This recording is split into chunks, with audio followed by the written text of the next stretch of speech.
2025 බුකර් සම්මානයෙන් පිදුම් ලද කෘතිය රචනා කරන ලද්දේ කවුරුන්ද?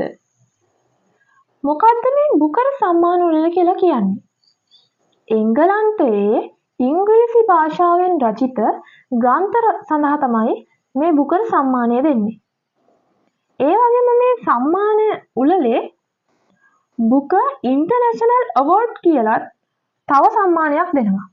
ඒ සම්මානය දෙන්නේ ඕනෑම භාෂාවකින් රචනා කරලා ඉංග්‍රීසි බ්‍රිතාන්‍ය සමාගමක් විසින් මේක ඉංග්‍රීසි භාෂාවට පරිවර්තනය කරලා තිනවා නම් බුකර් ඉන්ටර්නැෂනල් අවෝඩ් සම්මානය හම්බ වෙනවා. ඒ වගේම තවත් මේ තුල තව සම්මාන ක්‍රමයක් තියෙනවා බුකර් ගෝල්ඩන් අවෝඩ්. ඒ ගැන අපි ඉස්සරහදී වීඩියෝ එකකින් කතා කරමු. දැන් අපි ප්‍රශ්නෙට ගියොත් එහෙම 2025 බුකර් සම්මානයෙන් පිදුම් ලද කෘතිය රචනා කරන ලද්දේ කවුරුන්ද? බුකර් සම්මානය දුන්න කෘතිය රචනා කරේ ඩේවිඩ්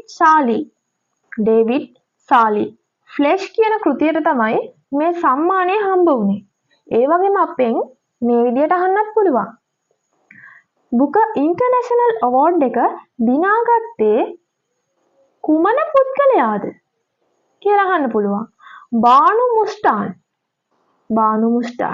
බානු මුස්ටාන් කර්ණාටක භාෂාවෙන් රචනා කරපු හාට්ලම් කියන කෘතියට තමයි බුකර් ඉන්ටර්නැෂනල් අවෝඩ් එක හම්බ වෙලා තියෙන්නේ.